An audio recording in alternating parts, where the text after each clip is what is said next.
আজ আমি তোমাদের সঙ্গে খুবই একটি অত্যন্ত গুরুত্বপূর্ণ টপিক নিয়ে আলোচনা করতে চলে এসেছি। সেটি তোমরা সকলে বুঝতে পেরেছো।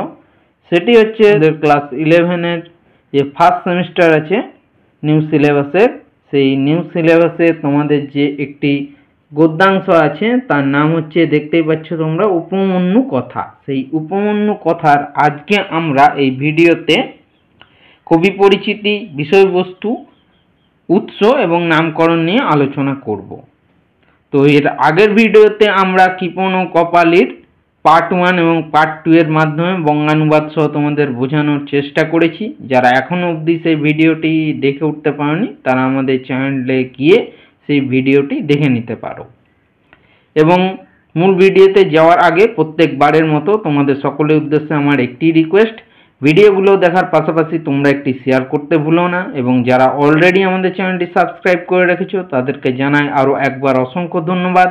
এবং যারা এখনও পর্যন্ত আমাদের চ্যানেলটি সাবস্ক্রাইব করে ওঠার সুযোগ পাওনি তারা আমাদের চ্যানেলে গিয়ে সাবস্ক্রাইব বাটনটি প্রেস করে চ্যানেলটির পাশে থাকতে ভুলো না। তো সাবস্ক্রাইব করলে কি হয় দেখো, সাবস্ক্রাইব করলে আমিও আরও একটু ভিডিও বানানোর জন্য মোটিভেট হই এবং তোমরাও প্রতিনিয়ত এই চ্যানেলের মাধ্যমে এডুকেশন পারপাস ভিডিও পেতে পারবে।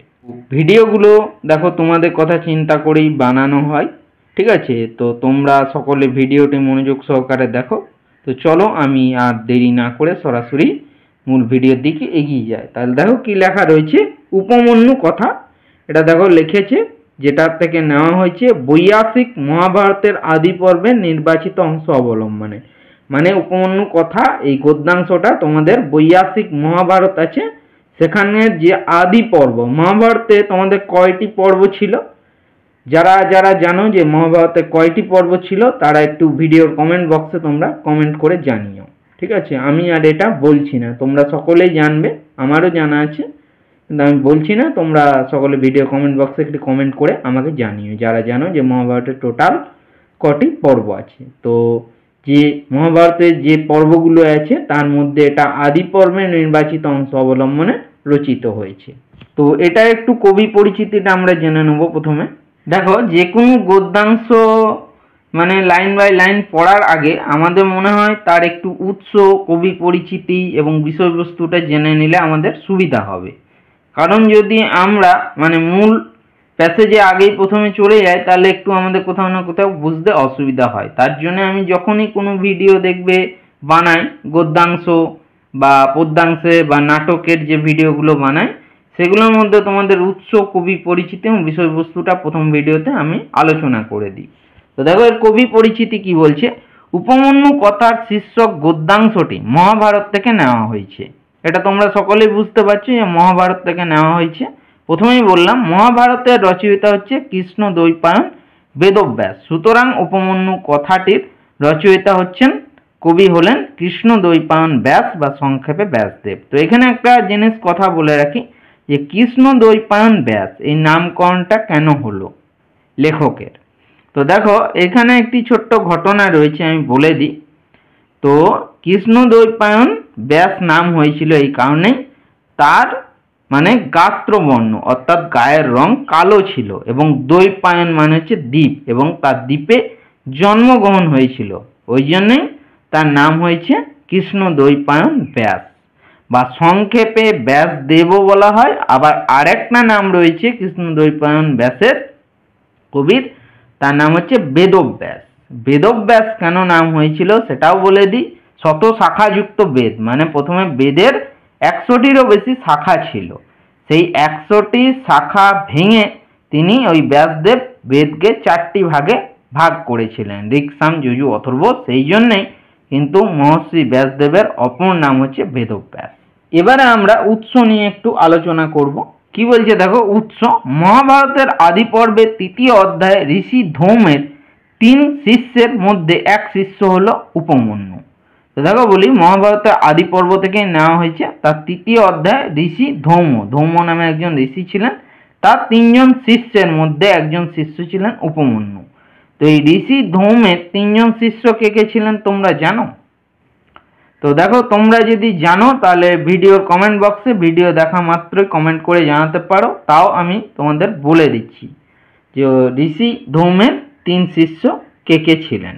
তো ঋষি ধৌমের সেই তিনজন শিষ্য ছিলেন আরুণি এবং উপমন্যু এবং বেদ। ঠিক আছে, আরুণি, উপমন্যু, বেদ। তো তার মধ্যে একজন শিষ্য ছিলেন উপমন্যু। উপমন্যু ঋষি ধৌমের গরুগুলির দেখাশোনা করত। সেই উপমন্যু ঋষি ধৌমের গরুগুলোর দেখাশোনা করতেন। গুরু যদিও তার প্রতি খুব নির্দয় আচরণ করেছিলেন, তা সত্ত্বেও উপমন্যুর গুরুর প্রতি ভক্তি ছিল খুবই দৃঢ়। গুরু কিন্তু উপমন্যুর প্রতি আচরণ খুব ভালো করতেন না, নির্দয় আচরণ ছিল। তাও কিন্তু উপমন্যুর কিন্তু গুরুর প্রতি ভক্তি কিন্তু খুবই দৃঢ় ছিল। মহাভারতের বিবরণে দেখা যায় উপমন্যু অশ্বিনীদের অনেকগুলি স্তুতি করেছিল। মানে মহাভারতের বিবরণে দেখা যায় যে উপমন্যু অশ্বিনীদের অনেকগুলি স্তুতি করেছিল, কিন্তু সেগুলি পাঠ্যাংশে রাখা হয়নি। এইভাবে সম্পাদনা করে নাম দেওয়া হয়েছে এই গদ্যাংশটার উপমন্যু কথা। তো এইবারে নেক্সট আমরা বিষয়বস্তু নিয়ে আলোচনা করব বা বিষয় সংক্ষেপ নিয়ে আলোচনা করব। তো বিষয় সংক্ষেপ দেওয়া কি রয়েছে, একদিন ঋষি ধৌম তার শিষ্য উপমন্যু গরুগুলির রক্ষণাবেক্ষণের জন্য আদেশ করলেন। একদিন ঋষি ধৌম তার 3 শিষ্যের মধ্যে এক শিষ্য, যার নাম হচ্ছে উপমন্যুকে তিনি গরুগুলির দেখাশোনার দায়িত্ব দিলেন। গুরুর আদেশ মতো সে গরুগুলির দেখাশোনা করতে লাগলো আর ভিক্ষা করে জীবন চালাতে লাগলো। গুরু আদেশ দিয়েছে সেই মতো সে সেই গরুগুলি দেখাশোনা করত এবং ভিক্ষা করে জীবন ধারণ করত। কিন্তু গুরু তাকে বেশ হৃষ্টপুষ্ট দেখে তার সমস্ত ভিক্ষান্ন নিয়ে নিতেন। কিন্তু গুরু দেখছে যে তার মানে খুব শরীরটা হৃষ্টপুষ্ট, অর্থাৎ শরীর খুবই ভালো আছে, সেই দেখে সে যে ভিক্ষা করে আনা অন্ন পেতেন বা ভিক্ষা দ্রব্য সামগ্রী যা কিছু পেতেন সেগুলো গুরু নিজে নিয়ে নিতেন। তা সত্ত্বেও কিছুদিন বাদে তাকে এরকম হৃষ্টপুষ্ট দেখে তার বৃত্তির কথা জিজ্ঞাসা করলেন। তা সত্ত্বেও কিছুদিন বাদে তাকে যখন কি করলেন, যে গুরু দেখলেন যে উপমন্যু তো খুব ভিক্ষা করে আর করে কিন্তু খুব ভালো মন্দ হয়তো খাচ্ছে হৃষ্টপুষ্ট দেখে, তো কিছুদিন বাদে তাকে জিজ্ঞাসা করলেন, কিন্তু কিছুদিন বাদেও কিন্তু তার শরীর ভেঙে পড়েনি ঋষি যখন তার ভিক্ষান্নগুলো নিয়ে নিতেন ঋষি ধৌম। ও তা সত্ত্বেও কিন্তু তারপরেও কিন্তু ওই ঋষি ধৌম উপমন্যুকে দেখলো যে সেই রকমই আগের মতো হৃষ্টপুষ্ট দেখে তার বৃত্তি অর্থাৎ কাজের কথা জিজ্ঞাসা করলেন যে তুমি কি কাজ করছো, তুমি তো আগে ভিক্ষা করে খেতে, তো হৃষ্টপুষ্ট ছিলে, এখনো দেখছো সেরকমই আছে। উত্তরে উপমন্যু প্রথমে বলল সে ভিক্ষান্ন গুরুকে নিবেদন করে আবার ভিক্ষায় যায়। বলছে তার উত্তরে উপমন্যু বলল যে ভিক্ষান্ন অর্থাৎ ভিক্ষা করে যে সমস্ত সে দ্রব্য সামগ্রী পায় সেটা গুরুকে প্রথমে নিবেদন করে তারপরে আবার সে ভিক্ষায় চলে যায়। গুরু তা করতে নিষেধ করলেন, গুরু কিন্তু সেটা করতে বারণ করলেন। তারপর আবার গুরু তাকে একই রকম স্বাস্থ্যবান দেখে তার সুস্বাস্থ্যের কারণ জিজ্ঞাসা করলেন। তারপরেও গুরু তাকে দেখলেন যে এখনো সে কিন্তু সুস্বাস্থ্যের অধিকারী রয়েছে, সুতরাং তার সুস্বাস্থ্য কেন, তার স্বাস্থ্য ভালো রয়েছে তার কারণ জিজ্ঞাসা করলেন। উপমন্যু বলল সে গরুর দুধ খায়। গুরু তাও নিষেধ করলেন, গুরু বললেন না, তুমি গরুর দুধ পান করতে পারবে না। পরে আবার এইরকম গোলগাল দেখে তার কারণ জিজ্ঞাসা করেন। তা সত্ত্বেও দেখছি উপমন্যুর শরীর ঠিকই আছে, এর কারণটা জিজ্ঞাসা করলেন। উপমন্যু বলল সে বাছুরদের মুখের উদ্গীর্ণ ফেনা খায়। তো বাছুররা যে খাবার খায় তোমরা জানবে, এই খড় বা ঘাস যখন চিবোয় তার থেকে একটি ফেনা মতো বেরোয়, সেটাকেই বলা হয়েছে উদ্গীর্ণ ফেনা। সেই ফেনাটা খেত, কারণ প্রথমে উপমন্যু কি দুধ খেত গরুগুলো, কিন্তু গরুগুলো দুধ খেতেও বারণ করলো যখন ঋষি ধৌম, তখন সে সেই বাছুরদের উদ্গীর্ণ ফেনাগুলো খেত। গুরু তাও নিষেধ করলেন যে সে ফেনাগুলো খাওয়া যাবে না, কারণ এতে অন্যের বৃত্তির বাধা জন্মায়। এটা যদি করো তাহলে অন্যের যে বৃত্তি আছে বা অন্যের জীবন ধারণে সেটা বাধা জন্মায়। অগত্যা সম্পূর্ণ নিরাহার থেকে উপমন্যু একদিন খিদের জ্বালায় আকন্দ পাতা খেয়ে নেয়। অগত্যা এভাবে আর কতদিন না খেয়ে বেঁচে থাকবে, সেরকম নিরাহারে থাকতে থাকতে উপমন্যু একদিন খুব খিদের জ্বালায় আকন্দ পাতা খেয়ে নেয়। আকন্দ পাতা তোমরা সকলেই জানো যে আকন্দ পাতায় বিষ থাকে। পাতার বিষক্রিয়ায় সে অন্ধ হয়ে যায়। এই অবস্থায় ঘুরতে ঘুরতে একদিন সে এক কুয়োর মধ্যে পড়ে যায়। বলছে পাতার মধ্যে যে বিষ থাকে তোমাদেরকে আগেই বললাম, সেই বিষক্রিয়ায় সে অন্ধ হয়ে যায় এবং এই অবস্থায় ঘুরতে ঘুরতে অন্ধ অবস্থায় সে কুয়োর মধ্যে একটি পড়ে যায়। এদিকে কয়েকদিন উপমন্যু আসছে না দেখে গুরু ধৌম জঙ্গলের মধ্যে গিয়ে তার নাম ধরে ডাকাডাকি করতে লাগলেন। এরকম কদিন চলতে চলতে ঋষি ধৌম দেখলেন যে উপমন্যুতে কিছুদিন আসছে না, তখন সে জঙ্গলের মধ্যে গিয়ে নাম ধরে ডাকাডাকি করতে লাগলেন। উপমন্যু তা শুনতে পেয়ে উত্তর দিলেন যে সে আকন্দ পাতা খেয়ে অন্ধ হয়ে ঘুরতে ঘুরতে কুয়োতে পড়ে গেছে। যখন উপমন্যু ঋষির ডাক শুনতে পেলেন, তখন ঋষি ধৌমকে বললেন বা গুরুকে বললেন যে সে ক্ষীরের জ্বালায় আকন্দ পাতা খেয়ে অন্ধ হয়ে ঘুরতে ঘুরতে একটি কুয়োর মধ্যে পড়ে গেছে। তখন গুরু তাকে অশ্বিনী ভাইদের স্তুতি করতে বললেন। তখন গুরু তাকে বললেন অশ্বিনী ভাই, কারণ অশ্বিনীরাই কিন্তু আগেকার দিনে চিকিৎসক ছিলেন, ঠিক আছে, শল্য চিকিৎসা বিদ্যা শিখেছিলেন, তার জন্য তিনি অশ্বিনী ভাইদের স্তুতি করতে বললেন। উপমন্যু তাদের স্তুতি করলে তারা এসে একটা পিঠে খেতে বললেন। উপমন্যু তাদের স্তুতি করলে সেই অশ্বিনী ভাইরা এসে কিন্তু উপমন্যুকে একটা পিঠে খেতে বললেন। কিন্তু উপমন্যু গুরুকে নিবেদন না করে তা খেতে অস্বীকার করলো। কিন্তু উপমন্যু কি যে কোনো খাবার গুরুকে নিবেদন না করে খায় না, তার জন্য সে পিঠে খেতে অস্বীকার করলো। তখন দেব বৈদ্যরা উপমন্যুর দৃঢ় গুরুভক্তিতে সন্তুষ্ট হয়ে তাকে দৃষ্টি দান করলেন এবং সম্পূর্ণ বেদ তার কাছে প্রকাশিত হবে এই আশীর্বাদ করলেন।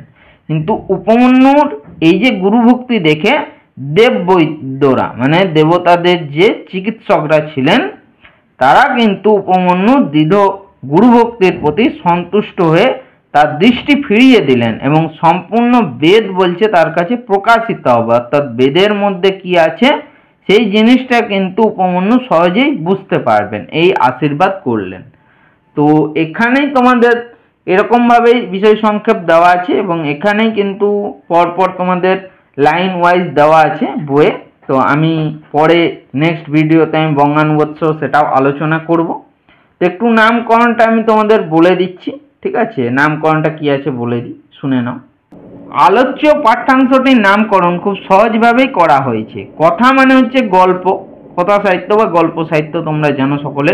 এটা মহাভারতের আদি পর্বের 3য় অধ্যায়ে ঋষি ধৌমের 3 শিষ্যের গল্প বর্ণনা করা হয়েছে। এটা মহাভারতের আদি পর্বের যে 3য় অধ্যায় আছে সেখান থেকে ঋষি ধৌমের 3 শিষ্যের গল্প বর্ণনা করা হয়েছে, এটা তোমরা বুঝতে পারলে এতক্ষণ। তার মধ্যে একটিতে উপমন্যুর কার্যকলাপ এবং গুরুর নির্দেশ নিয়ে গল্প আছে। তার মধ্যে এই যে উপমন্যুর কথা, এই গদ্যাংশটার মধ্যে উপমন্যুর কার্যকলাপ এবং গুরুর নির্দেশ নিয়ে কিন্তু গল্পটা যেটা আমরা আলোচনা করলাম। এইভাবে পাঠ্যাংশটিতে উপমন্যু সেই কার্যকলাপ বর্ণনা করা হয়েছে বলেই পাঠ্যাংশটির একটি সম্পাদিত নাম রয়েছে উপমন্যু কথা।